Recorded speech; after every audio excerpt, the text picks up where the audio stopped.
반갑습니다. 어제 아침에 이어서 오늘도 좀 나누고 싶은 게 있는데 말씀 먼저 한 구절 보겠습니다. 요한계시록 19장입니다.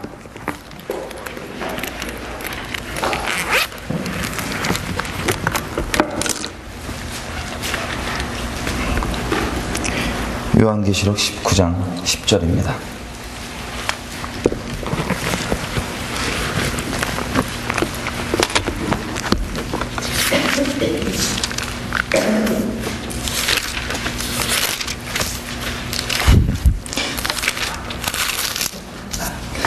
이번에는 주로 아침에 새벽에 간증을 하라는 마음을 주셔서 제가 웬만하면 간증을 하기 싫어합니다. 이렇게 느끼시는 분들이 있더라고요. 간증 들으시면 쟤는 양자고 쟤는 아들이고 우린 서자냐 이렇게 느끼시는 분들이 있어서 제가 웬만하면 간증 안 하는데 하나님께서 좀 간증할 마음을 주셨습니다. 근데 우리가 간증이 오늘뿐만 아니라 언제든지 간증을 들을 때마다 염두에 될 게 있습니다. 요한계시록 19장 10절에 이렇게 나와 있습니다. 내가 그 발 앞에 엎드려 경배하려 하니 그가 나더러 말하기를 나는 너와 및 예수의 증거를 받은 너희 형제들과 같이 된 종이니 삼가 그리하지 말고 오직 하나님께 경배하라. 예수의 증거는 대언의 영이라 하더라. 아멘. 저기 되어 있습니다. 예수의 증거를 받은 너희 형제들과 같이 된 종이니 삼가 그리하지 말고 오직 하나님께 경배하라. 예수의 증거는 대언의 영이라. 영어로 보면 이렇게 되어 있습니다. Testimony of Jesus is the spirit of prophecy. 다시 얘기하면 이 간증이라고 하는 것은 사람이 뭐 했냐가 아니라 하나님이 무슨 일을 행하셨냐 보고 들은 대로 그냥 전하는 것 뿐입니다. 증인의 역할을 하는 겁니다. 하나님께서 하신 일에 대해서. 근데 하나님이 하신 일을 그렇게 있는 그대로 테스트모니를 하다 보면, 간증을 하다 보면 각 사람 가운데 그게 어떤 역할을 하냐면 하나님의 음성 역할을 합니다. 그것이 무슨 어떤 일이 이벤트가 있었다라 끝나는 게 아니라 듣는 모든 사람에게 하나님의 음성 역할을 합니다. 우리가 인식하건 인식하지 않건 그걸 통해서 우리에게 말씀하시는 바가 있습니다. 근데 하나님이 말씀하셔도 우리가 믿음으로 그것을 붙잡으면 우리에게 참 아멘으로 우리가 화답하고 붙잡으면 이 유익이 되지만 그냥 남의 얘기고 하면 넘어가면 별 유익이 안 될 겁니다.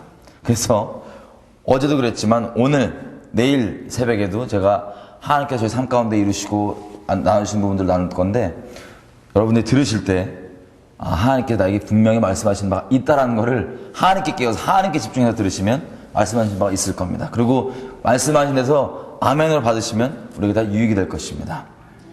자, 그래서 잠깐 이거 봤습니다. 기도하고 시작하겠습니다. 하나님 감사합니다. 하나님께서 우리를 향한 이 놀라운 열심 또 아버지 그 신실하심 때문에 그 사랑에 매여서 우리가 알면 부끄러울 수밖에 없는 하나님의 열심을 우리 가운데 마음껏 풀어주십시오. 그래서 아버지 어떠한 분이신지 우리 오늘 아침에도 분명히 알기 원합니다. 한 사람 한 사람 가운데 아버지께서 예비하신 그 놀라운 살아있는 음성 듣게 하시고 그래서 믿음으로 반응케 하셔서 우리 그것 가운데 유익이 되게 하시고 주님과 더욱더 친밀함을 누릴 수 있도록 도와주십시오. 각 사람 가운데 예비하신 그 뜻을 이루어 주십시오. 감사합니다. 예수님의 이름으로 기도드렸습니다. 아멘. 어제 제가 예수님을 만난 걸 말씀드렸죠. 하나님께서 저희 삶 가운데 그렇게 찾아와 주셨습니다. 저는 그때부터 다른 게 제 삶 가운데 중요한 게 아니라 하나님이 무엇을 기뻐하시는가가 제 집중하게 되더라고요. 왜냐하면 저를 그렇게 저 스스로도 너무나 가증스럽고 답이 안 나오고 내가 보기에도 죽어마땅한 저도 저를 포기한 저를 하나님께서 사랑하시다고 고백하시는데 그 생명다한 아들 내어주시는 그 사랑이 무엇인지 심령에 부어지니까 뒤집어졌습니다. 말 그대로 뒤집어져서 하나님 마음에 봤더니 어제 말씀드린 대로 예수님이 정말 필요한 거예요. 사람들에게는 다른 사람이 지금 당장 이것저것 이것만 있으면 될 줄 알고 추구하는 모든 것들이 근본적으로는 이들의 외치는 고백은 다 나는 예수의 생명이 필요하다였습니다. 그래서 그때부터 다른 게 아니라 저에게 생명이 됐던 이 말씀 있죠. 이런 존재인 우리를 이처럼 사랑하신 하나님을 전할 수밖에 없었습니다. 왜냐하면 나를 이 정도로 사랑할 정도면 세상에 있는 이 한 영혼 한 영혼 하나님 앞에 얼마나 소중한 영혼일지 그 마음이 부어져서 견딜 수가 없는 거예요. 그냥 그래서 때와 장소를 안 가리고 계속 이렇게 전하기 시작했습니다. 그렇게 전하고 다니다 보니까 제가 요즘 여러분이 나누는 이 대본 이런 것들은 제가 어디서 공부하거나 이런 게 아니라 하나님과 그렇게 나누는 과정 가운데, 하나님과 동행하는 과정 가운데 성령을 열어주시고 알게 해주신 것들입니다. 그런데 이렇게 하다 보니까는 개인 차원을 넘어서서 하루는 이런 적이 있었어요. 재밌게도. 저희 교회가 되게 보수적인 교회거든요. 어디에 있던 다 예수님이 그곳 가운데 중심이시기 때문에 은혜가 있지만, 그래도 좀 약간 겉으로 볼 때 좀 딱딱해 보이고 약간 좀 푸석푸석한 데가 있잖아요. 저는 그래서 뭐 교회 시스템을 모르니까 그냥 이렇게 새벽 기도가 있다고 해서 새벽에 나와서 기도하고 뭐라고 다니고 그랬었어요. 근데 금요철화라는 게 있다는 거예요. 금요철화가. 몰랐죠. 그래서 금요일날 이제 밤에 이런 게 있나 보다 싶어서 예배당에 도착을 했습니다. 처음으로 왔던 거예요. 저희 교회 아주 보수적이고 푸석푸석한 데입니다. 물론 은혜는 있어요. 그냥 겉보기에 푸석푸석한 거. 거의 이제 노인분들이 겨우 모이셔갖고 막 팔 이렇게 떨어질까 말까 이렇게 막, 그 뭔지 아시죠? 이렇게 막 조용하고 쥐죽은 듯이 막 그러는데, 제가 처음 가자마자 앉았습니다. 앉았는데 하나님의 마음이 심하게 부어지는 거예요. 그래서 처음 앉자마자 끝까지, 끝날지도 몰랐어요. 그냥 계속 통만 꺼이 하고 막 거의 무슨, 이 조그만 데 무슨 한이 그렇게 많은지 꺼이 물었어요. 근데 다른 것 때문이 아니라 그 기간, 그 사이 동안, 그 예배 동안 저는 무슨 찬양을 했는지 어떤 설교가 나는지 전혀 몰라요. 하나님이 저를 데리고 하나님 마음 나누시는 부분이 어떤 거였냐면 이거였습니다. 뭐라고 설명드렸을지 모르겠는데, 전 세계에 있는 이 잃어버린 영혼들 있죠. 이 영혼들을 향한 마음을 그 자리에 아마 인도하셨던 것 같아요. 뭐 설명 잘 안 되겠어요. 그 도시권에 있는 아이들, 어른들, 도시인들, 또 이 중동 지역 가운데, 아프리카 가운데, 곳곳 가운데 있는 영혼들이, 예를 들면 이런 거, 전쟁 한가운데 널브러져 있는 중동에 가 있더라고요. 얘에 대한 하나님의 마음이 어떤지, 이 도시 가운데, 가정 가운데, 그냥 남들이 볼 때는 다 유복해 보이지만, 이 심령 가운데 문드러진 마음이 어떤지, 하나님 어떻게 바라보시는지, 아프리카, 곳곳 가운데 전 세계에 있는 영혼들을 향한 아버지 마음을 저를 손 붙잡고 데리고 다니시는 거예요. 그래서 그 마음 때문에 하나님이 잃어버린 영혼들을 향한 이 마음이 어떤 건지 이 티끌만큼 보여주니까 이게 미치겠는 거예요. 그냥 굳이 설명을 하자면 이런 거였습니다.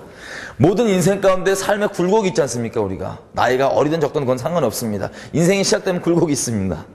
근데 보통 굴곡이 있다 그러면 이 업앤다운이에요. 내려갔다가 올라가기도 하고 내려갔다 올라가기도 하고. 그런데 인생 내려갈 때마다, 이 내려가게 있을 때마다 이 원수들이 다른 게 아닙니다. 아무리 하나님 없다고 생각한 사람도 하나님 창조주, 하늘을 원망하게 만들고, 또 이렇게 올라가면 또 자기가 잘난 것처럼 되게 만들고, 이런 식으로 이 모든 걸 동원해서 어떻게든 하나님을 우리를 이처럼 사랑하시는데 이분을 몰라보게 하고, 이분을 원망하게 하고, 근데 이분은 우리를 너무나 사랑하게 하는 것, 사랑하셔서 어쩔 줄 몰라 하시는 이 마음을 부어주셔서 제가 거의 나가 떨어졌었습니다.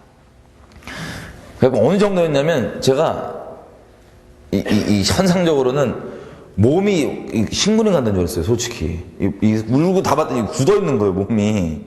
아, 나 죽는구나, 나 식물인간 됐나 보다 싶어갖고 너무 무서워서, 하나님 이제 제발 나 무서우니까 좀 풀어주십시오 라고 할 정도로 그렇게 막 그 마음을 나눠주셨어요. 저는 부끄럽게도 선교라는 단어를 잘 몰랐습니다.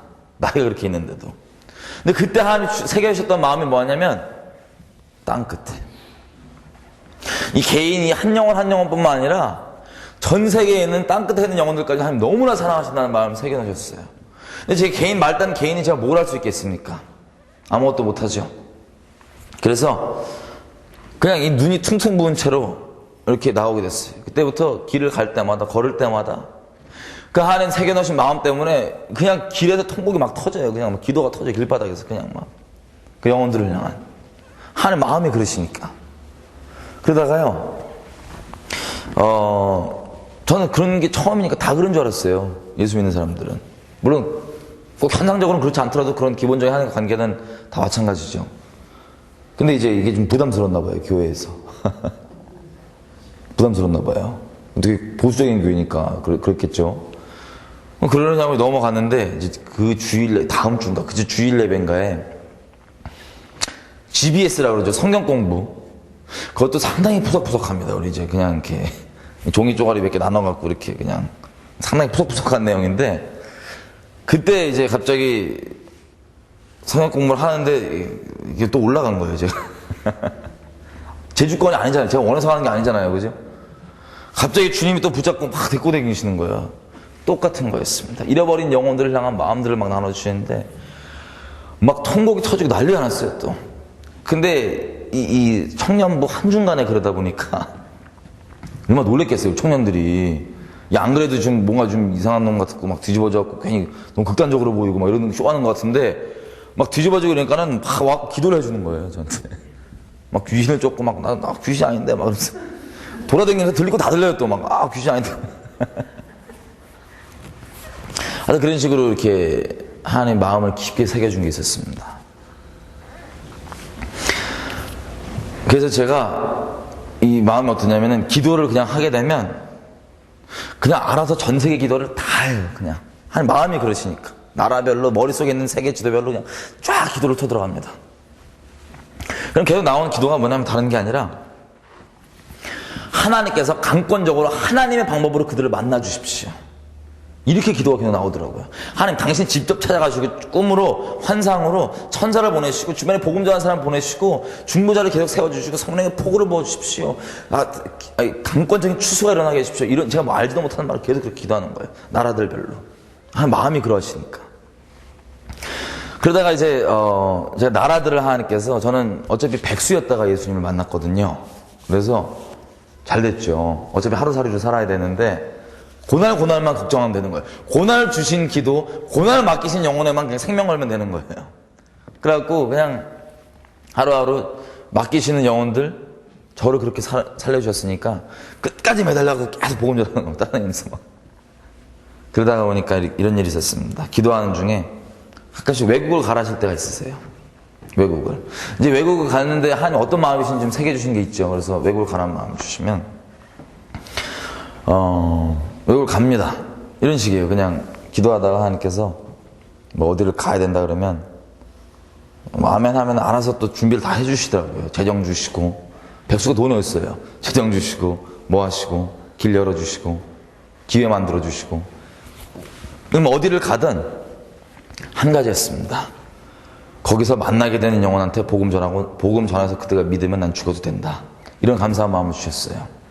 그래서 이제 여러 나라 다니는데 태국, 미국, 일본 뭐 등등 다니는데 갈 때마다 하나님께서 그 나라의 크고 작은 비밀한 일을 다 보여주시는 거예요. 지금 상태나 이런 것들을. 저게 너무나 큰 놀라움이었습니다. 이 말씀들을 열어주시면서요. 미국에 관해서는 이사야서 46장에서 48장 바벨론에 관한, 요한계시록 17장 18절에 관한, 17장 18장에 관한 이런 것들, 막 앞으로 어떻게 될지, 경제가 어떻게 될지, 어떻게 하나님께서 심판하실지, 어떤 일이 있을지, 이걸 통해 하나님 원하시는 바가 무엇인지, 9.11이 어떤 의미였는지 이런 것들을 들으면 그래서 너무나 이제 경이로웠죠. 하나님한테. 그리고 다니는데 일본도 마찬가지고요. 이런저런 쭉 다니는 중에 하나님께서 하루는 이런 걸 허락하셨습니다. 이게 지금 다 어떤 거냐면 하나님의 열심입니다. 하나님의 열심. 이제 하루는 제가 자기 전에 잠깐 또 기도를 하는데 이렇게 말씀하시는 거예요. 원래 또 약간 문맥과 상관없이 대답하실 때가 많잖아요. 기도하는데 뜬금없이 이스라엘을 가라세요. 이스라엘을. 그래서 제가 땅끝이 뭐 이 선교라는 걸 나중에 개념을 알아갖고 어떻게든 주님 오셔야 된다 그래갖고 막 여기저기 부르신 데 다니고 그랬었는데 갑자기 이스라엘을 가라 그러십니다. 기도하는 중에. 그래서 제가 어떻게 생각했냐면 혹시 또 이거 또 제가 하나님 음성 아니면 어떻게 해요. 그래서 하나님 가긴 가겠는데 또 당장 또 짐 싸고 가면 약간 좀 이렇게 마음의 준비가 필요하잖아요. 그래서 만약에 이게 하나님께서 정말 내게 말씀하신 게 맞으면 어차피 지금 자기 직전이었으니까 자겠습니다. 꿈에서 하나님께서 이스라엘 가라 또 말씀하시면 질문 안 하고 그냥 찍소리 안 하고 바로 눈 뜨자마자 짐 싸고 출발할게요. 이랬어요. 그랬더니 꿈에 아무 내용이 없어요. 새까매요. 음성만 울립니다. 에코로. 갈릴리로 가라. 눈 떠갖고 짐 쌌습니다. 갈릴리를 갔어요. 자, 이스라엘 그때만 해도 저는 갈 때 마음이 어땠냐면 하나님 마음에 또 땅끝에 이 큰 사랑이 있으시니까는 그 많은 나라 중에 하나일 뿐 이해가 없으니까요. 저는 성경을 제가 잘 아는 것도 아니고 그래서 그냥 이스라엘로 갔습니다. 또 딱 한 가지 마음, 이들에게 복음 전하고 죽어도 된다 이 마음 가지고 출발을 했어요. 근데 이스라엘은 조금 더 특별한 게 있었습니다. 조금 더. 어떤 나라들에 대한 비밀은 전혀 이런 건 모르겠고요. 얘기는 안 해주시는데 뭐가 있냐면 특별히 한 영혼 한 영혼에게 정말 초자연적으로 더 심하게 역사하시는 거예요. 예를 들면 이런 식이었습니다. 제가 이스라엘 가봐서 어떻게 합니까? 항상 어디 나라를 가도 이게 전 내비게이션이 우리는 다 하나님이시니까 하나님 따라서 이렇게 듣는 대로 돌아다니고 그랬거든요. 근데 이스라엘을 갔는데 갈릴리를 가려서 첫날은 못 들어갔어요. 밤에 도착했으니까요. 대충 걸어다니면서 대충 잔 다음에 다음날 이제 이 버스 정류장 타고 갈릴리를 출발했습니다. 근데 뭔가 쌍막한 거예요, 나라가. 되게. 왜냐면 버스 정류장에서 군인들이 총 들고 그렇게 서 있고 확 들어간 사람 다 막 검사하고 그러더라고요. 그래갖고 이거 무슨 나라인가 싶어갖고 이해가 전혀 없으니까요. 좀 빡세다. 이스라엘은 뭐 성경 나오는 나라 아니야? 그래갖고 그냥 갔어요, 갈릴리로. 근데 갈릴리로 갈 때 제가 들었던 게 이겁니다. 너무 시험 받지 마십시오. 갈릴리 들을 때 그 중동 사람들은 그 여가로 맨날 물담배를 피잖아요. 아시죠? 뽀글뽀글 나길라 시샤라고 하는 그걸. 그 물담배 피는 지역을 가면 그 장소를 가면 동네 사람 다 모인다는 거예요. 이 얘기를 들었습니다, 제가. 그래갖고 그 갈릴리 지역에 가갖고 그 사람들 물담배 피는 지역을 계속 물어 찾아다녔어요. 그랬더니 뭐 거기 모이는 데가 있더라고요. 갔습니다. 앉았습니다.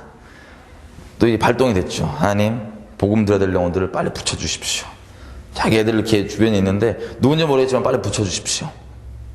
그러고 있는데 유대인들이 이 관광지역이 아니라 그런 뭐 동네였으니까 얘네가 찾아온 거예요, 저한테. 찾아와갖고는 신기했나 봐요. 동양인이 이렇게 와갖고 이 자기네 지역에 있으니까 이 청년들이 와서 저한테 물어보는 거예요. 너 어디서 왔냐? 그래서 제가 나 뭐 한국에서 왔다고. 뭐 하냐고 여기서. 왜 왔냐고. 이제 그랬죠. 하나님 보내서 왔다고. 있는 그대로 얘기하지 어떡할 거예요. 하나님 보내서 왔는데 그랬더니 얘네 막 신난 거예요. 뭐. 야 니네 하나님 누구야? 그래서 나 니네 하나님인데? 그랬어요.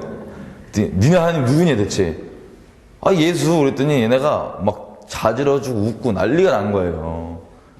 저는 몰랐어요. 유대인들은 지금도 예수를 하나님 믿는 우리를 정말 이상한 우상숭배자로 봅니다. 왜냐하면 걔네 입장에서는 이미 옛날에 죽은 사람을 신으로 만들어서 우상숭배하는 걸로밖에 안 보여요. 죽은 사람한테 막 기도하고. 정말 누가 그런다면 정말 끔찍한 우상숭배 맞잖아요. 그렇죠? 걔네 입장에 그런 거예요. 그리고 자기들도 유대인인데 유대인 그 개념에서 대충 어떻게 예수님에 대해서 배우냐면 유대 교인이었는데 랍비랑 엄청 싸워갖고 이 유대교를 탈피해서 새로운 종교를 창시한 이방인의 신으로 봅니다. 이방인 교주. 이게 유대인들이 갖고 있는 예수님에 대한 이미지였어요. 근데 제가 가갖고는 뭐 하나님 보냈다고 하는데 누가 하나님을 했더니 그 예수라 그러니까 웃긴 거예요, 얘네가. 근데 제가 그 영어로 된 사역을 있죠. 다시 나와줬습니다. 나와주면서 특이하게 이제 이 전도를 하는데 보통 같은 이 말이 안 나오고 하나님께서 성령께서 뭘 전하게 시키냐면 얼마 전에 깨닫게 해주는 것들 이런 게 있었어요. 예수를 믿으면 우리는 다 선지자다. 이걸 깨닫게 해주는 게 있었어요. 말씀을 성령으로 열어주셔갖고. 잠깐 나누자면 이런 게 있습니다. 민수기에 보시면 성령이 임하죠. 70 장로한테. 그랬더니 모세가 힘들다고 투정 벌여요. 하나님 너무 힘들어요. 그랬더니 모세한테 하나님께서 이걸 명합니다. 70 장로를 좀 데리고 와라. 내가 똑같이 너에게 성령을 그들에게 내 신을 붓겠다. 그래서 그들의 성령이 임했더니 그들이 막 예언이 터집니다. 막.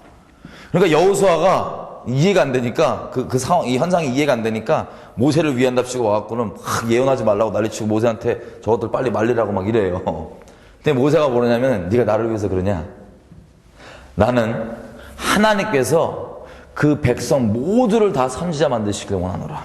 이 말씀 기억나시죠? 민수기에. 모든 인류 역사는 하나님의 또 다르게 얘기하면 기도의 응답들로 계속 이어집니다. 우리 인생도 마찬가지고요. 태초에 예수님께서 시작하였던 하나님께서 스스로 시작했던 그 기도가 더 구체적으로 응답의 꼬리를 물고 하는 게 바로 우리 인생이고 인류 역사입니다. 근데 그런 식으로 이제 그 기도들이 하는데 마지막 이게 또 나중엔 말씀으로 응답되죠. 요엘서에 보시면 말세에 내가 성령을 부을 건데 남종과 여종과 그 뭐 잘난 사람 못난 사람이 아니라 누구든지 다 성령을 부으신다고 됐는데 애들은 예언하고 청년들은 환상 보고 뭐 아비들은 꿈꾼다 이런 말씀 기억나시죠? 이게 하나님께서 성경에서 말씀하신 마지막 때에 백성들과 교통하겠다고 지정하신 겁니다. 이게예요.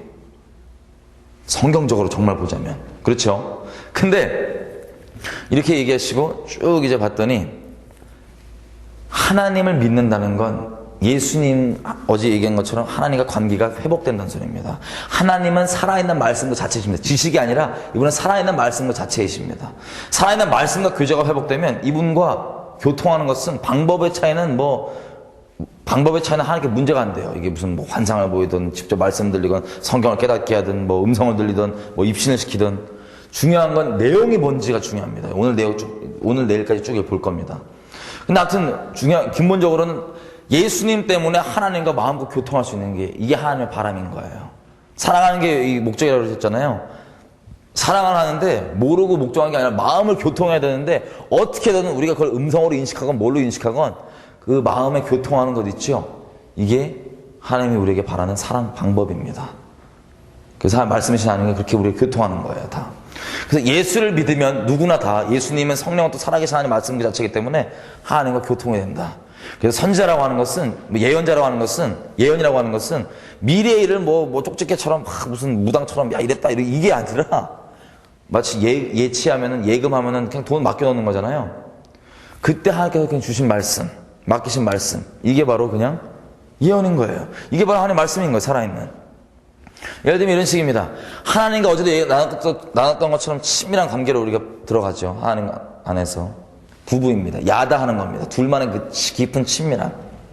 그러면 부부가 친밀하면 침대 위에서 머리 맞댄 다음에 별의별 얘기를 다 해요. 그죠? 옆집 철수가 오늘 뭐 했대 얘기부터 시작해서 나라와 정세와 정치 얘기까지 다 합니다. 딴 나라들 얘기까지, 뉴스들 얘기까지. 근데 그때 남편이 그냥 거기에 대해서 한 말 있죠? 그 말 하신 말 우리가 듣잖아요? 그게 예언이에요. 그래서 이 한 말의 내용에 따라서 앞으로 얘기일 수도 있고요, 물론. 과거 얘기일 수도 있고, 그 철수에 대한 얘기일 수도 있고요. 그 나라의 상태일 수도 있고, 그 나라에 대한 전망일 수도 있고요. 다 틀린 거예요. 그죠? 근데 중요한 건 이 남편이 말한 거 그 자체가 우리가 들었다면 그게 예언입니다. 그래서 이 지경의 차이, 내용의 차이는 있을 수 있겠지만, 예수를 믿으면 다 선지자예요. 선지자, 표현은 조금씩 틀릴 수 있지만 다 예언자예요. 하나님 교통하는 게 당연한 거예요. 이런 것들 제가 나눴습니다. 그 유대인들한테. 특이했어요. 전도할 때 이상하게 먼저 나가더라고요. 니네 성경에서 보는 이사야, 예레미야 이런 선자들 있지? 위대하지? 위대해야 돼요. 예수 믿으면 너도 다 선지자라고. 하나님이 너희랑 그렇게 대화하기 원하시고 그렇게 마음을 나누기 원하신다. 그게 하나님 너에게 원하시는 거다. 근데 그게 예수를 통해서만 가능하다. 이런 식으로 말이 나가는 거예요. 얘네가 웃기죠. 걔네 따위는 이방이니까. 이방에 와서는 하나님 얘기한다고 하는 데는 우상숭배하는 예수 믿고 와서 다 선지자래. 비웃는 거예요, 자, 마가복음 16장 마지막 절에 보시면 이런 말씀이 있습니다. 이 제자들이 나가서 하나님의 말씀을 두루 전파할 때 우리는 그냥 받는 그대로 알려주신 대로 있는 그대로 전하기만 하면 어떤 일이 일어나냐? 주께서 친히 역사하사 그 말씀이 주님께서 온 게 맞으면 확증해 주십니다. 표적과 이적으로 확증해 주십니다. 고린도전서 2장에도 보면 바울이 이렇게 얘기합니다. 전도를 할 때 보면 지식 전도라는 게 아니라 두렵고 떨림으로 있지만 내가 말 설득을 잘하고 설교자가 위대하네 이런 거 사실 없어요. 근본적으로. 그냥 있는 그대로만 전하면 그게 하나님께로서 온 게 맞으면 하나님이 알아서 그것을 확증해 주십니다. 그 사람 삶 가운데. 진리는 설득이 아니라 선포입니다. 믿음의 선포를 하면 주님께로 온 게 맞다면 그걸 확증해 주세요. 그래서 바울은 이렇게 고백하죠. 내가 사람의 말에 지혜 있고 설득력 있는 말로 한 게 아니라 그냥 있는 그대로 전하면 너희의 믿음이 사람의 어떠함에 그 뿌리 내리는 게 아니라 하나님께서 성령의 능력의 나타남으로 증거하시기 때문에 그걸 통해서 너희 믿음이 살아계신 하나님께 믿음을 두게 하려고 나는 그냥 전할 뿐이다. 이런 말씀이 있습니다. 자, 지금도 마찬가지입니다. 그래서 전했더니 하나님께서 전 그렇게 전했잖아요. 그렇게 입을 여시니까 바로 확증을 해주시는 거예요. 어떻게 저도 깜짝 놀랐습니다. 이런 식이에요. 앞에 유대인들이 저한테 이제 까부는 거예요. 청년들이 뭐냐면 그럼 예수가 유대인이냐 이거예요. 유대인이지 않냐 저한테 물어봐요. 저 그때 파악됐습니다. 유대인이지. 근데 한 말이 자기도 유대인이래요. 근데 나는 말이 자기도 유대인이니까 자기를 경배하래요. 자기들은 까부는 거예요. 제가 사람 음성숭배하니까. 애들이 막 웃고 막 신나고 끌끌대 난리 났어요. 속으로 내가 너를 경배 왜 해? 그죠? 이러고 있었어요. 근데 갑자기 하나님께서 저한테 말씀하시는 거야. 이 까부는 이놈에 대해서. 저도 깜짝 놀랐어요. 이러시는 거예요. 이 까부고 경배해보라 얘 있죠? 얘 보고 얘는 지금 얘 뭐 가장 정확히 제 기억 안 나죠. 얘 가장 친한 친구가 며칠 전에 생일이었대요. 근데 하나님께서 그 생일을 축복하셨다고 전화를 하는 거예요. 그래갖고 야 너 가장 친한 친구가 며칠 전에 생일이었다며? 하나님께서 그 생일을 축복하셨다고 전화를 해. 그랬더니 얘가 깜짝 놀라는 거예요. 어떻게 알았냐요? 그래서 제가 난 모른다고. 나는 잘 모르는데 하나님이 너의 안고 일어선과 너의 삶을 다 하신다. 하나님께서. 그분이 그냥 내가 말한 난 그분이 말한 거 그냥 톤으로 그냥 전달하는 것 뿐이다. 난 모르겠다. 이러고 또 이 앞에 이 까부는 애들한테 하나씩 이렇게 다 떨어지는 거예요. 막 정말 놀라운 말씀이에요. 하나님만 알 수 있는 그런 말씀들 있죠. 예를 들면 뭐 어떤 여자애가 있는데 또 얘가 뭐 친한 사람이 애를 낳나 봐요. 친한 친구가 얼마 전에 그 애를 하나님께서 축복하신다고 뭐 이런 거.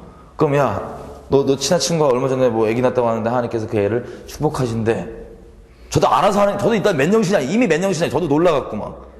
전화하는데 전했는데 이게 무슨 소리야 대체. 예고편이 있긴 있었거든요. 제가 그 이스라엘 짐을 쌌잖아요. 이스라엘 가겠다고 바로 짐을 쌌는데, 비행기 티켓을 구하러 갔죠. 비행기 티켓을 구하러 딱 이렇게 그 카운터에 있었어요. 그 앞에 이제 그 직원들이 3명 있었어요. 여직원들이. 비행기, 한국에서. 이스라엘 출발하기 전에. 그래서 있는데, 갑자기 이제, 말씀 딱 주시는 거예요. 이 앞에 있는 여인한테. 이 3명한테. 누군지 정확히 모르겠어요. 그래서 이렇게 전화를 해요. 되게 황당한 얘기였어요. 내가 생일 축하한다고 전화를 해요. 우리도 순종해야 될 거 아니에요. 그죠? 미친 사람 취급받아도 일단 들었으면 순종해야 되잖아요. 그래서 저희 혹시 제가 이제 누군지 모르겠지만 하나님께서 생일 축하하신대요. 그랬어요. 티켓 기다리면서. 한국 사람들입니다. 이게 하다가, 예? 이러는 거예요. 그래서. 아니, 하나님께서 생일 축하하신대요. 누군지 모르겠어요. 그랬더니, 자기들끼리 막 웃는 거예요. 막, 신기하다는 듯이. 얘기를 들어봤더니, 이 3명 중에요, 1명이 예수를 믿어요. 그래서 맨날 전도하는데, 이 나머지 2명이 맨날 무시했대. 헛소리하지 말라고. 근데, 이 교회 다니는 자매였나? 하여튼 뭐 그 앞에 자매였나? 생일인 거예요, 오늘. 자기들끼리 파티하러 가기로 한 거예요. 그러니까 막 신기하다고 막. 저도 신기했어요. 그럼. 하여튼 뭐 그래요. 그리고 넘어갔는데 이제 그 연장선상으로 계속 이어졌던 거예요, 이스라엘에서 또.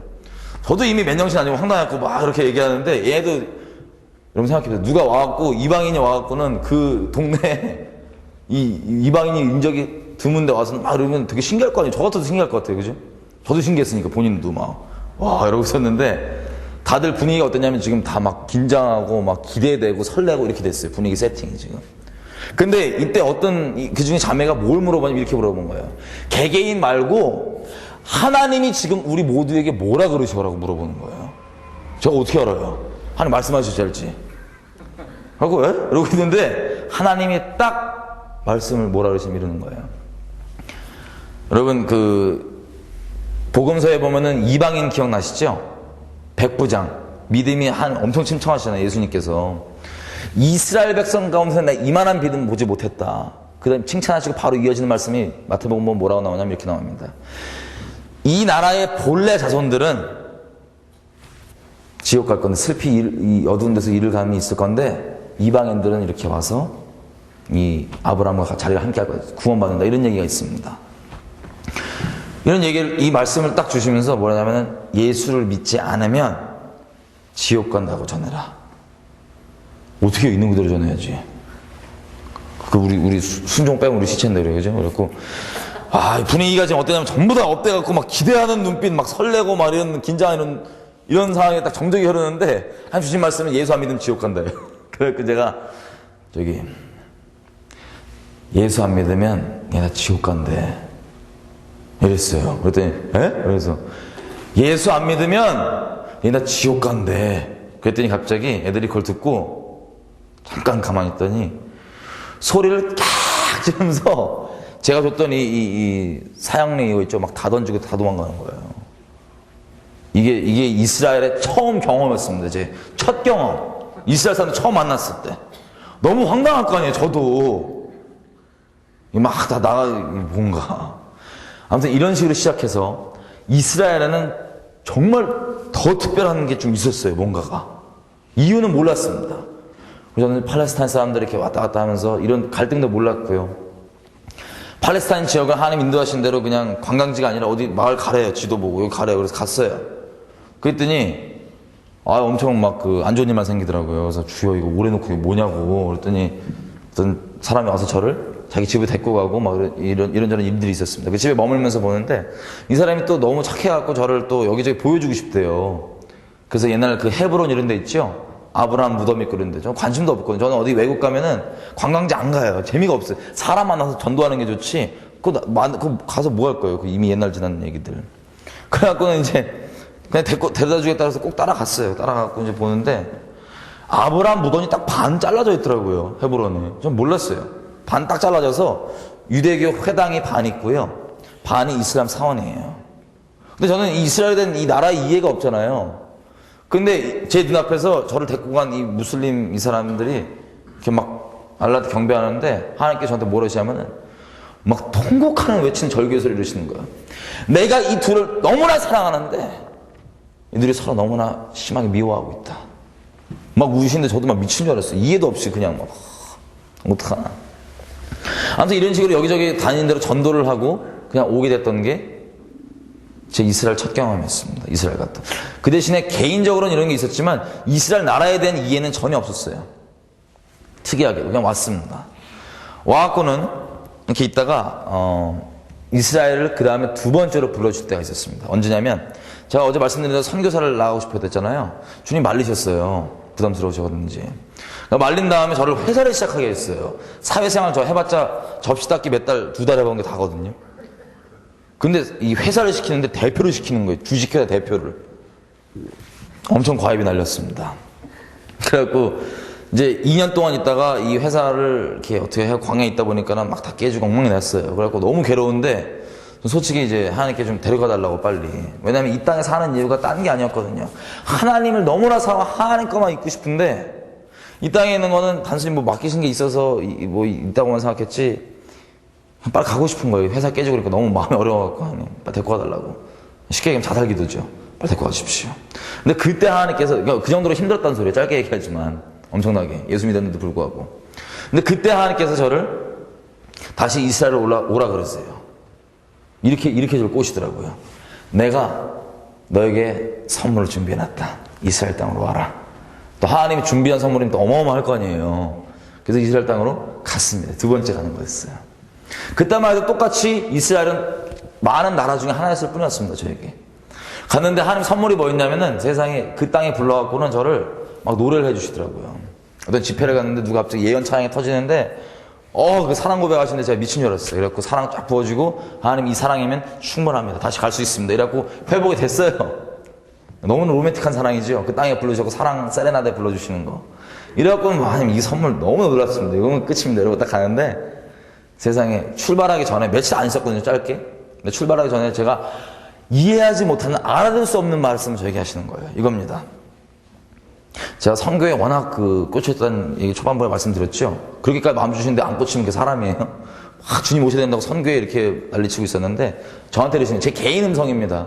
너무 절대적으로 받지 마세요. 시험 받지 마세요. 이러신 거예요. 선교에 워낙 꽂혀있으니까 이래. 너 이제 선교는 됐고 성경에 보면 내가 이루겠다고 예언한 것들이 있다. 성경 말씀에 기록되어 있는. 근데 그 중에서 아직 성취되지 않은 것들이 있는데 그것이 마저 다 성취되도록 이제 기도하라. 이러는 거예요. 저한테. 자, 선교 가지 말라는 거 아닙니다. 부르심 따라 다 가는 거예요. 어디로 부르든 우리는 가는 거예요. 이스라엘뿐만 어디 나라든. 근데 저한테는 그때 이제 그거에 집중해서 기도를 하려는 거예요. 근데 이해가 전혀 안 되죠. 단순히 어떻게 생각했냐면 와, 뭔가 거의 끝났나 보다. 할렐루야. 끝났다. 이렇게만 생각했어요. 거의 끝났나 보다. 그래갖고 이제 한국으로 돌아왔습니다. 이해는 뭐 더 깊이 열어주시겠지 하고 돌아왔어요. 근데 돌아왔고 있는데 하나님께서 또 몇 달 안 돼서 저에게 꿈을 하나 주시는데 내용 아무것도 없어요. 새까매. 근데 음성만 또 들려요. 내용이 뭐냐? 룻기서 있죠? 4장짜리 그 조그만 거 룻기서랑 하박국서 그 3장짜리 조그만 거 있죠? 룻기서랑 하박국서가 전 세계적인 대대적인 영적 전쟁서라 그러는 거예요. 새벽에 깨갖고 아무리 용수가 해봐도 이게 왜 영적 전쟁인지 모르겠는 거예요. 그것도 전 세계적인 영적 전쟁서래요. 하박국은 조금 이해가 돼요. 왜냐면 그 전부터 이 부흥에 대해서 좀 열어주신 게 있으니까. 근데 룻기서는 아무리 들여다봐도 이게 왜 영적 전쟁서야? 그죠? 이방인이 와갖고는 그냥 그 보아스라는 그 사람한테 시집 가갖고 거기 메시아 올 길을 예비한 그런 거 아니에요? 그죠? 메시아 가면 되는 거고. 이게 왜 영적 전쟁서인가? 하나님, 저는 이해는 안 되는데 때 되면 열어주십시오. 좀 알려주십시오. 이러고 말았어요.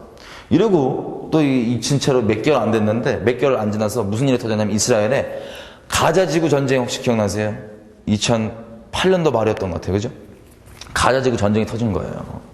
그래서 제가 무슨 이스라엘의 마음에 있는 게 아니라 솔직히 말씀드리면, 그냥 우리가 그리스도인으로서 그 종교적 의무가 있잖아요. 책임이. 전쟁이 나면 기도를 우리가 해야 된다. 단순히 그 종교적 의무 때문에, 마음이 있어서가 아니라 그것 때문에 제가 자기 전에 잠깐 예의상, 정말 죄송하지만 하나님께 예의상 또 열방을 맡은 자로서 우리 책임져야 되잖아요. 그래갖고 자기 전에 잠깐 기도를 하려고, 하나님, 이스라엘 전쟁 났어요 라고 기도를 시작했는데, 그때부터 갑자기 하나님이 정말 이 쏟아진 마음을 또 부어주시는 거예요. 그래갖고 혼자 방에서 부흥회를 했습니다. 거의 밤에 이스라엘만 두고 기도하는데, 뭐라고 마지막에 제가 고백하고 있냐면 이러고 고백하고 있는 거예요. 이스라엘 향해서 하나님의 말을 대언하고 있었던 것 같아요. 이런 식이에요. 이스라엘아, 너는 원래 복의 근원이다. 열방의 복의 근원으로 부름받았다.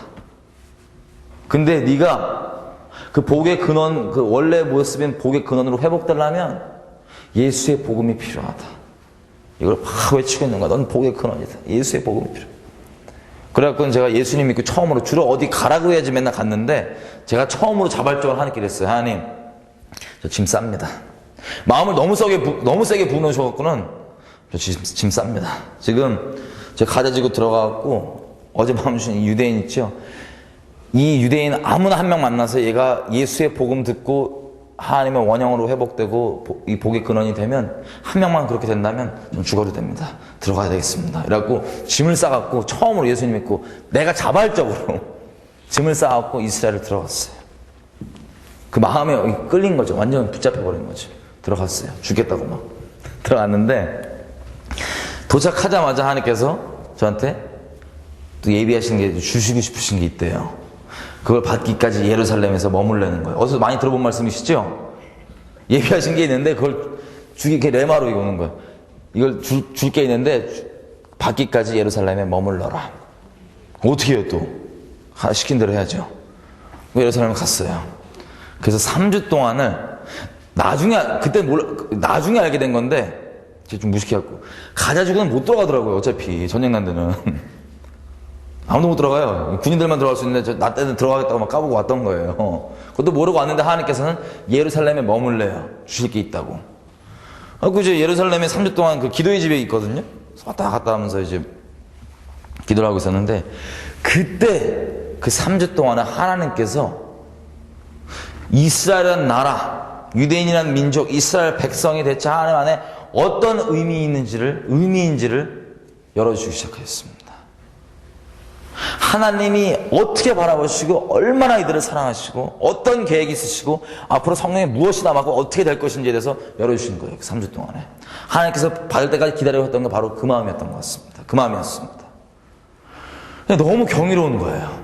성경의 매기기 막 열리고 막 이렇게 하니까, 하나님, 그또 이들한테 얼마나 빚졌는지, 우리가 이방인으로서 유대인들에게 얼마나 빚졌는지도 깨닫게 해주었고, 막 너무나 큰 감격과 사랑과 이렇게 매물러 있었어요. 하나님, 이런 놀라운 사실들을, 예를 들면 이것도 이런 식으로 하죠. 아주 디테일하게 세세하게 가르쳐 주시는데, 이스라엘을 남에게 들어서가 아니라 하나님께서 어떻게 가르치면 이런 식이었어요.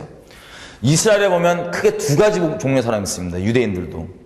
정통 유대인이라서 유대교인들 있죠? 깜장 옷 입고 다니고 맨날 머리 꼬불렁꼬불렁 해갖고 이 모자 쓰시고 이런 형들 있잖아요. 이들은 바리새인의 직속 후예들이에요. 바리새인과 그 직속 후예들. 유대교인들, 정통 유대인이라 부르는데 종교에 아주 심취해 있는 사람들입니다. 하나님께. 모든 삶이 하나님께로 맞춰져 있어요.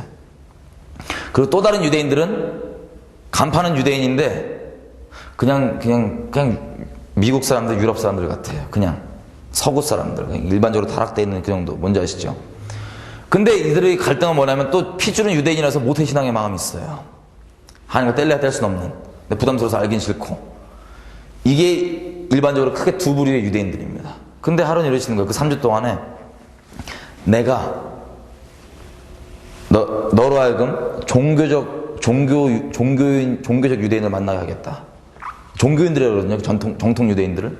전 모르니까요. 종교적 유대인이 뭐지? 이라고 있었어요. 근데 다음 날에 제가 겨울이었거든요. 전에는 12월부터 났으니까.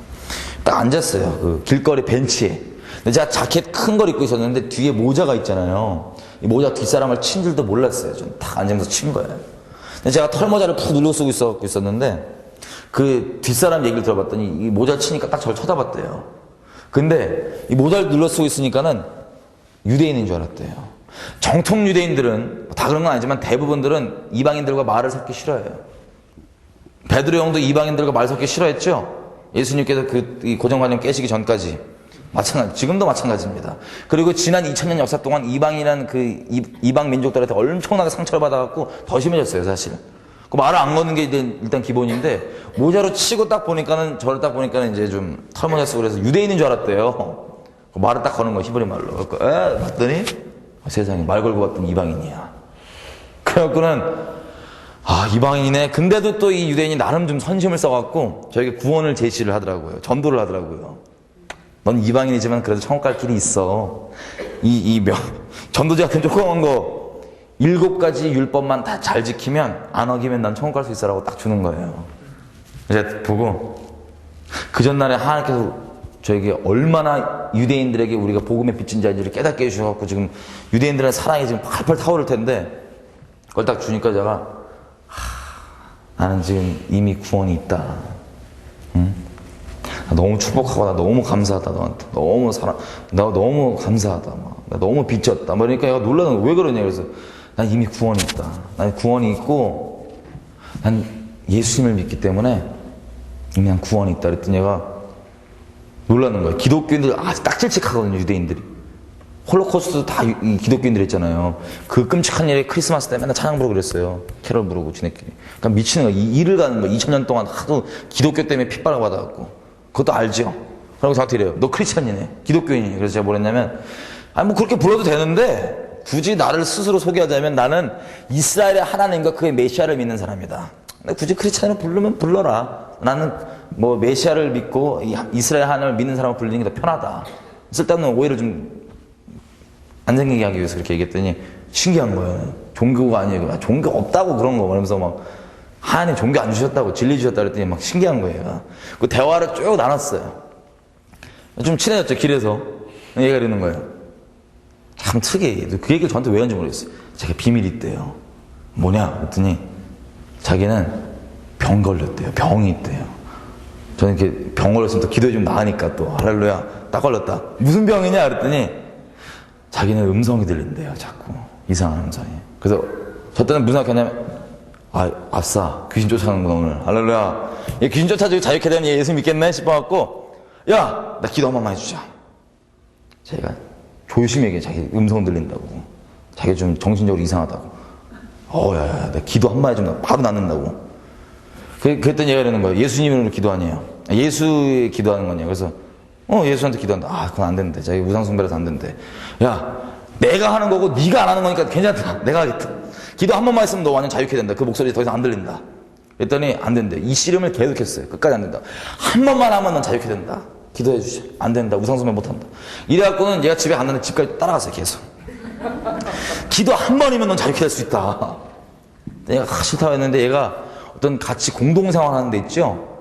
약간 좀 이렇게 좀 모르겠어요. 버림받은 사람인지 약간 정신적 심해 놓인 이런 사람들인지 하여튼 그런 소외받은 사람들 사는 공동체 생활하는 데 있는 사람인 거예요. 거기서 같이 따라 올라갔습니다.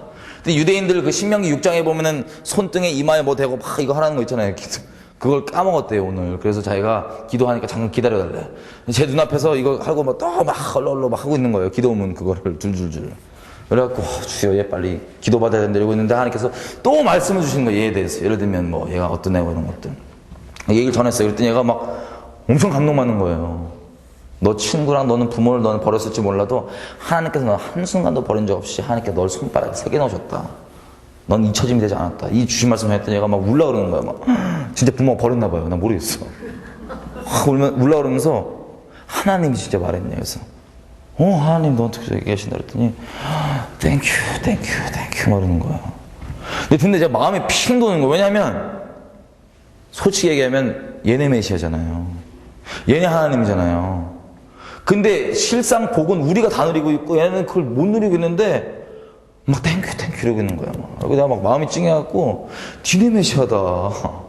네 메시아를 내가 혜택 받고 있는 거지. 네 하나님의 내가 혜택의 복을 누리고 있는 거지. 네 하나님이고 이거 하나님이 너와 이 관계를 원하신다. 마음 다하는. 근데 얘가 뭐라는 줄 알아요? 진짜? 아, 말도 안 돼. 하나님 나한테 그걸 원하신다고? 진짜라고. 이 정도예요, 얘네가. 한 관계, 이 생각하는 게. 그래서 어떻게 얘기를 하다가 얘는 신약을 안 보거든요. 신약은 이단서라고 생각해서 팔지도 않아요, 이스라엘에. 이스라엘에 그것도 책방에도 없고요.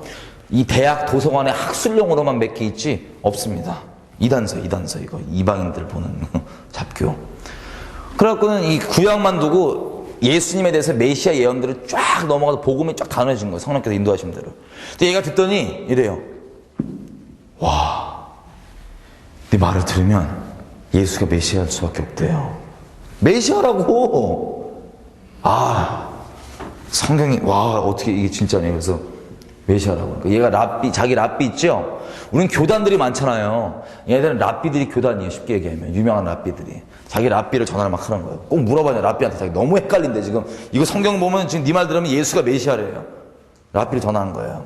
자, 만약에 그때 랍비가 연락이 됐잖아요. 전 죽었습니다. 테러 당했을 겁니다. 전 이해가 없었으니까요. 랍비가 연락을 그날 하필 또 안 받아. 할렐루야. 몰랐어요. 전화 안 받냐? 그래갖고 저는 랍비 오면 같이 또 예수님이 전화하려고 이러고 있었는데 계속 전화는 안 받는 거예요. 그래서 얘가 안절부절 못 하는 거예요. 막. 제가 지금 기분이 어떠냐면 박스에 지금 이렇게 들어있는데 얼굴만 내밀면 될 것 같아요. 그거라고 그거 끝까지 안절부절 못 하는 거예요. 너무 충격받았나 봐요. 이 성경을 이렇게 딱 풀었더니. 그래갖고 얘가 결국에 설득 끝에 어떻게 됐냐면 그 기도 있죠. 제가 한다는 기도를 받기로 했어요. 앉았어요. 이제 기도를 막 했어요. 너무 별일이 없는 거예요. 기도를 했는데. 물론 병이 날 때도 우리가 이렇게 눈에 볼 때는 거의 안 일어난 것 같은데 나중에 보면 나 끊고 말이죠. 이렇잖아요. 근데 기도는 너무 뭔가 이렇게 싸한 거야. 그래갖고 혹시 얘기해봤더니 별 다른 게 없는 거예요. 그래서 속으로 믿음이 팍 떨어져갖고 주여. 이게 뭡니까? 근데 얘가 뭐라는 줄 알아요? 저한테? 이러는 거예요. 그 자기 괴롭힌다는 목소리 있죠? 그 목소리가 자기한테 항상 같은 꿈을 꾸게 한대요. 그 꿈이 뭐냐? 물어봤더니 그 목소리가 꿈에서 항상 자기를 십자가 앞으로 데려가서 경배하라고 그러더래요. 세상에 그 목소리가 전 귀신 줄 알았는데 너무 무죄하고 귀신 줄 알았는데 예수님이 직접 이스라엘 사람들을 방문하고 계신 거예요. 계속해서. 강권적으로 방문하고 계신 거예요. 자기는 제가 예수를 그렇게 했더니 자기는 우상숭배를 할 수 없대요. 이거 보면 진짜 예수가 맞는 것 같은데 자기는 우상숭배를 못 하겠대요. 그렇게까지 묶여 있어요. 결국엔 맡기고 그냥 나왔습니다. 자, 이 청년만 결론 드리면 1년 뒤에 이 청년 찾아왔습니다. 제가 뭐라는 줄 알아요? 이럽니다. 저를 보자마자 Please let's not talk about Jesus. 제발 예수 얘기하지 말자. 제발. 얘기를 들어봤더니 저를 만난 후에 1년 동안 이 사람이 어떠냐면 유대교를 떠났어요. 왜 떠난 줄 아세요? 이렇게 고백하더라고요. 저한테 너를 만난 이후에 나는 성경이 거짓말인 걸 깨달았대요. 왜냐하면 성경은 예수를 메시아라고 얘기하니까요. 적그리스도의 영이 가장 강력하게 역사하는 지역은 이스라엘 지역입니다. 적그리스도의 영이 가장 강력하게 역사하는 사람들은 유대인들입니다. 적그리스도가 등장하면 가장 환영하고 메시아로 받아들일 사람들은 이스라엘 사람들입니다. 자각하는 거예요. 그 정도로 차라리 성경을 부인했으면 부인했지 예수를 믿기는 어려운 거예요. 그래서 유대교를 떠났다가 겨우 지금 마음 잡고 돌아왔는데 제발 예수 얘기해서 자기 헷갈리지 하지 말아달래요. 이게 지금 종교인들의 상태입니다. 제 아는 유대인 어떤 아줌마가 있어요. 예수를 너무 잘 믿고 항상 전도하는. 이분 집에 있으면 유대인들이 항상 복음 들으러 와요. 전도가 자동으로 됩니다. 근데 여기서 이제 호기심으로도 오고 여러 가지 목말라서 오고 이유가 틀리죠. 근데 와서 듣고 복음을 듣고 간 애 중에 어떤 유대인 청년 중에 이런 애가 있어요. 동네 랍비를 만났는데 랍비가 예언을 하더래요. 자, 귀신들이 은사가 얼마나 정확하나 보세요. 예언을 하는 뭐라냐면 이래요. 너 그 유대인 아줌마 이름이 라헬이거든요. 라헬. 영어로 레이첼이에요. 너 라헬 만났지? 모르는데. 잘 들어. 그 여자 저주받은 여자야. 랍비가 하는 말이에요. 그 여자 저주받은 여자야. 그 여자 저주의 증표가 뭐냐면 3개월인가 같은 몇 개월 내로 후두암으로 죽을 거야. 이렇게 얘기하는 거예요. 이름까지 딱 얘기하면서. 그럼 얼마나 놀라겠어요. 이 유대인이 지금 복음 들어왔다 예수 얘기를 듣는데 이것도 솔직히 조마조마한 마음인데 유대인으로서 이 우상 숭배할 수 있는데 동네 지나가는 랍비가 갑자기 예언이 딱 하는데 완전 이름까지 정확하게 되면 얼마나 놀라겠어요. 나 같아도 못 믿겠다 예수, 그죠? 그래갖고는 전화를 한 거예요. 라헬한테, 이 청년이 떨면서 랍비를 만났는데 이런 일이 있었다. 너 조심해야 된다. 라헬이 있어요. 이 청년한테 이렇게. 나는 예수님의 보혈을 덮여있기 때문에 난 괜찮다. 난 저주와 상관이 없다. 너 빨리 예수 믿고 회개하고 예수의 보혈 안에 들어가야 된다. 내가. 근데 몇 개월 있다가 이 청년이 연락했어요. 어떻게 된지 아세요? 이 청년 엄마가 후두암으로 죽었습니다. 이 청년 엄마 이름이 뭔지 아세요? 라헬이에요. 그리고 이것뿐만 아니라 유대교 랍비 중에 손 안 대고 물건 공중에 띄워갖고 움직이게 하는 사람들도 있어요. 유대교랑 카발라라고 해서 막 그 흑마법과 이런 것들 뉴에이지랑 깊게 섞인 것들이 많거든요. 이런 식으로 자 표적과 이적을 다 동원해서 어떻게든 예수를 못 믿게 하는 이 적그리스도가 가장 강력하게 역사하는 곳이 이스라엘 땅입니다. 그리고 어느 정도냐면 다니엘서 있죠? 다니엘서 9장에 오늘 저녁에 우리가 볼 건데 다니엘서 9장에 보시면 예수님이 오는 그 날짜에 대해서 이 연도와 이 기간에 대해서 정확하게 나와 있습니다. 거기 보면은 논란의 여지 없이 두 번째 성전이 이 헤롯 성전 있죠. 스룹바벨 성전. 그 성전이 무너지기 전에 와야 될 수밖에 없어요. 메시아는 그 말씀에 의하면. 근데 지금 이 랍비들이 다니엘서를 성경에서 뺄라 그러고 있습니다. 왠지 아세요? 다니엘은 이름 뜻이 하나님의 심판이라는 뜻이에요. 이걸 읽는 그대로 보면 예수가 가장 유력한 메시아 휘보니까 차라리 이 다니엘서는 하나님의 심판받은 존재니까 이건 빼야 된다 이거예요. 저주받은 소리 한다 이거예요. 그래서 이걸 차라리 성경을 뺐으면 뺐지 예수는 못 믿겠다 이겁니다. 이 정도입니다. 근데 이런 식으로 하나님께서 제가 있던 그 가자지구 전쟁 났을 때 3주 동안에 이스라엘에 하나님 있던 개념, 종교 유대인들, 이스라엘 갖고 있는 정서들, 영적으로 어떤 마음인지 깊게 열어주시고 앞으로 또 어떤 일이 있을지 대충 열어주시는 것들이 있는 거예요. 그리고 이스라엘과 우리나라의 관계가 어떤지에 대해서 얼마나 밀접하게 연결되어 있는지 이런 것들 열어주셔서 제가 너무 경이로웠습니다. 그래갖고 제가 와 하나님 어떻게 저 같은 개인한테 하나님 하실 일들을 숨기지 않는 친구에게 알려주신다 했는데 이렇게 이런 죄인 놈을 친구로 삼아주시니까 감격해갖고 이러고 있는데 제가 이 3주의 마지막 부분에 이런 기도를 하더라고요. 기도할 때 이랬습니다. 하나님 저 개인 이런 거 알려주셔서 너무 감사하지만 전 말단 개인입니다. 뭐 할 수 있는 게 아무것도 없습니다. 기도밖에 없습니다. 제가 보기에는 이 놀라운 이 비밀들을 성경에 나온 이 내용들을 이 계시들을 요즘에 영화계 가운데 하나님께서 합당한 그릇을 세우고 있는 줄을 제가 알고 있습니다. 몰라요. 그냥 그렇게 얘기한 거예요. 성령께서 기도하신 거겠지. 그 그릇을 찾으셔서 합당한 그릇을 하나님 보기에 찾으셔서 이 내용을 영화로 만드셔야 됩니다. 영화로 만들어 주십시오. 막 기도하고 있었어요.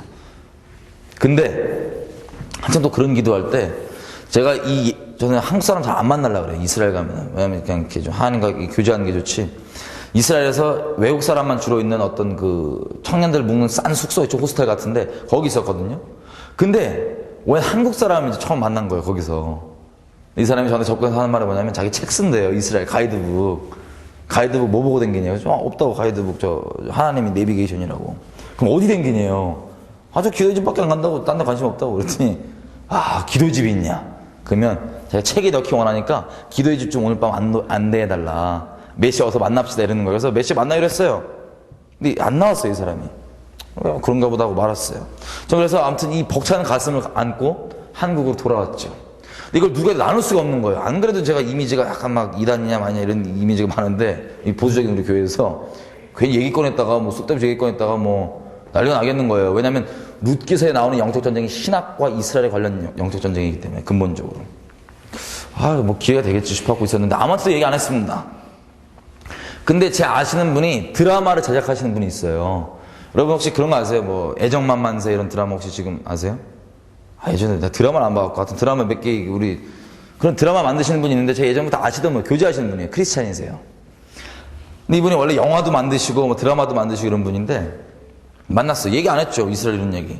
근데 이분이 오랜만에 만났는데 인사하고는 연락이 며칠 있다가 와서는 저한테 이러는 거예요. 누구를 좀 만나러 가죠. 작가를. 괜히 전화 왔고 작가를 만나러 가재요.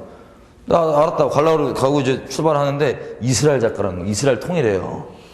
근데 출발하는데 저 이사님, 아무리 생각해도 왠지 이분 뱀분 같은데요. 갔어요. 딱 도착을 했더니 누구냐? 제가 그때 그 기도의 집 있죠? 그 가이드 책 쓰는 하시는 분. 그분인 거예요. 그분이 누구냐면 영화 회복의 김종철 감독님이십니다.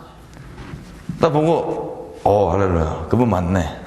근데 우리가 사람들이 참 저도 많이 그랬는데 보면은 하나님이 무슨 계획이 있으세요. 근데 우리가 어설프게 딱 보고 뭔가 계획이 있는 것 같으니까 어설프게 시나리오 쓰고 짐작해갖고 계획을 자꾸 이렇게 돌아가게 하는 게 많더라고요. 저도 많이 그랬습니다. 많이 뒤어봤기 때문에 제가 김종철 감독님인 걸 딱 보고 우리 또 우연이 없는 거 알잖아요. 하나님 안에서. 그래갖고 분명히 계획이 있으시다. 하지만 시나리오 하나님 안 쓰겠습니다. 만약에 계획이 있으시다면 알아서 하십시오. 그리고 전 그냥 맡기고 그냥 그 자리에 나왔어요. 근데 그 드라마 제작하시는 그분이랑 영화를 만드시겠다는 소리예요. 나중에 들어봤더니. 그래서 잘 됐죠. 전 그때만 해도 한창 우리나라가 너무나 심판의 기로에 있어서 이것도 내일 나눌 겁니다. 너무나 큰 심판의 기로에 있어서 저는 나라 기도하는 정신이 없었어요. 근데 이제 영화를 만드시다길래 잘됐다 싶하고 난 중보하겠다 이런 마음이 있었는데 나중에 이제 이분들이 출발하기 거의 2주 전인가? 영화 찍으러 저는 찾아와갖고는 두 분이서 저를 조감독을 하라는 거예요. 저는 또 기본적으로 백수잖아요. 회사도 지금 망했고. 그래갖고 뭐 기도해보고 이런 게 아니라 그냥 조감독이 뭐라고 생각하냐면 진짜 저는 영화를 잘 모르니까 그냥 따라다니면서 중보하면 되는 줄 알았어요. 알았다고. 섬길 수 있는 모양이면 뭐든 섬기겠다고. 알았다고. 아멘 했더니 그때부터 일을 막 쎄빠지게 시켜요. 일을. 조감독이 막 이 잡일 다 하더라고요. 근데 하여튼 그래갖고는 이제 영화를 찍으러 갔어요. 그렇게 나온 영화가 회복입니다. 혹시 못 보신 분들은 한번 보십시오. 자, 지금 이런 식으로 이스라엘에 대해서 하나님께서 열어주시고 이런 것들을 영화로 나오고 지금 이스라엘에 대한 뭐 집회들도 있고 저 오기 전에도 이스라엘에 대한 시청의 집회도 있었고 여러 가지가 있고 여러분들도 이스라엘에 대한 내용들을 얼핏 들어보셨을 겁니다. 자, 하나님의 경륜이 찼기 때문에 때가 찼기 때문에 하나님의 이스라엘에 대한 비밀들을 열어주고 계십니다. 곳곳 가운데. 원래부터 잘 알던 얘기 사람들도 하는 게 치밀한 사람들은. 근데 이것들을 열어주시는데 문제가 뭐냐면 이스라엘뿐만 아니라 마지막 때에 대한 것뿐만 아니라 성경에 대한 것 또 다른 뭐 하나님의 구원에 대한 것, 의에 대한 이 모든 성경에 대한 하나님의 계시들이 성경적인 계시가 맞지만 이걸 복음 안에서 온전히 우리가 뿌리내리지 못하면 이런 것들을 이것 때문에 우리가 되려 안 좋을 수가 있어요. 무슨 뜻인지 아세요? 되려 우리에게 걸림이 될 수 있어요. 예를 들면 복음도 그렇잖아요. 하나님의 값없는 사랑이 정말 복음의 깊이 위에서 뿌리내리면 그게 너무나 참 은혜가 되고 하지만 이 복음에 뿌리내리지 않고 그것만 우리가 악용해 먹을 수 있잖아요. 야, 죄 짓고 나 뭐 사랑한다며 이런 식으로. 이런 뿐만 아니라 이 마지막 때 관련 내용들 휴거, 마지막 때 이스라엘 등등 우리나라 민족의 성경적 부르심 등등 이 모든 내용들이 성경적에게 맞을지 몰라도 복음 안에 뿌리내리지 못하면 이것을 잘못 받아들이고 이상한 열매들이 막 나올 수 있어요. 그게 지금 많은 현상들입니다. 자, 오늘 내일 이 내용들을 최대한 다루기 원합니다. 하나님께서 나눠주신 마지막 때 지금 어느 정도 성경적으로 우리가 하나님 나라에서 마지막 때에 와 있고 이스라엘의 어떤 의미가 앞으로 대충 어떤 일이 일어날 거며 또 이 모든 과정 가운데 한국 민족인 우리는 대체 어떤 부르심 가운데 있나 이것을 나눌 겁니다. 그래서 좀 기도했으면 좋겠습니다. 우리 기도하실 때요 이 말씀을 좀 붙잡고 기도하십시다. 시편 잠깐 보겠습니다. 시편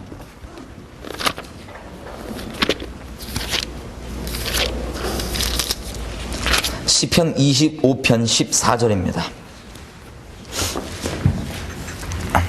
시편 25편 14절입니다. 자, 제가 약간 오늘 뭐 전통적이고 보수적인 데서 이제 신앙생활 하시는 분은 걸림이 될 수 있는 많은 얘기들 제가 막 나눴습니다. 자, 여기 말씀 보시면 이렇게 써 있습니다. 여호와의 치밀함이 누구한테 있다고요? 경유하는 자에게 있대요. 여호와의 친밀함이 경외하는 자에게 있는데 그래서 여호와를 경외하는 그 친밀함이 있는 자에게 뭘 해주신다고 되어 있습니까? 하나님께서 언약을 저희에게 보이시리로다. 여호와를 경외한다는 것은 악을 미워한다는 소리입니다. 죄를 미워한다는 뜻이 담겨 있습니다. 여호와를 경외한다는 건 또 이런 뜻이 담겨 있습니다. 사람을 두려워하는 게 아니라 예수님이 직접 말씀하신 바대로 기껏 해봤자 너희 육체밖에 죽일 수 없는 사람을 두려워하지 않고 마땅히 너희를 지옥까지 보낼 수 있는 두려워할 분을 두려워해라. 사람이 아닌 하나님 한 분만을 참으로 경외하고 두려워하는 것, 악을 미워하는 것, 이게 경외함입니다. 한마디로 하나님께만 마음을 정한 겁니다. 우리가 어제도 계속 했던 것처럼 하나님께 마음을 정하면 당연히 친밀함 가운데 들어오는 거죠. 하나님 전부로 삼는 거니까요. 이 관계 가운데, 언약 관계 가운데 들어옵니다. 그러면 하나님께서 무엇을 열어주시냐면 언약이 어떠한 것인지 우리 가운데 열어주십니다. 더 쉽게 얘기하자면 성경에 있는 하나님의 마음 가운데 우리가 너무나 나누고 싶은 깊은 비밀들 있죠. 이런 것들을 열어주십니다. 어떤 특별한 사람, 다른 사람이 아니라 하나님을 사랑하기로 결정한 하나님과의 언약 관계에 있는 하나님의 신부들이 있죠. 열어주기 원합니다. 야고보서에는 이렇게 나와 있습니다. 어제도 얘기했던 당대의 선지자라고 하는 엘리야와 우리가 같은 성정입니다. 정말 믿으세요? 정말입니다. 하나님이 우리랑 이 깊은 마음들 있죠. 우리 개인 삶 가운데 이분이 우리랑 정말 깊은 것들 나누고 비밀한 것들 교제하고 싶은 게 너무나 바라시는 것 같아요. 근데 그 전제는 하나님만을 경외하는, 다시 얘기하면 세상 거 다시는 안 보고 죄를 미하고 하나님만 사랑하기로 결정한 이것 가운데 담겨 있습니다. 지금 이 시간 기도할 때 이렇게 기도하십시다. 오늘 나는 이 내용들 통해서 하나님께서 우리 각자에게 주신 감동이나 도전이나 이런 것들이 있을 겁니다. 그래서 붙잡고 우리가 기도했으면 좋겠습니다. 우리 모두와 하나님께서 그렇게 친밀하게 나누기 원하십니다. 우리 모두와 그렇게 마음과 마음을 나누고 계십니다. 우리가 뭐 이런 비밀들을 알아서 남에게 잘난 체하고 높아보고 이런 게 아니라 하나님을 사랑하기 때문에 사람 눈치 보고 그런 게 아니라 나는 비밀한 것들 우리에게 모두 원하십니다. 지금 이 시간 혹시 아직도 죄가 너무 사랑스럽고 사람이 더 눈치 보이는 사람들 있다면 오늘 좀 정하십시다. 그래서 하나님, 저도 다른 게 아니라 하나님과 깊은 친밀함 가운데 마음과 마음을 나누는 그 자리 가운데서 주님과 동행하기 원합니다. 왜냐하면 제가 하나님을 사랑으로 결정한 신부이기 때문입니다. 지금 시간 마음 주시고 감동 주신 대로 기도하셨으면 좋겠습니다. 기도하십시다.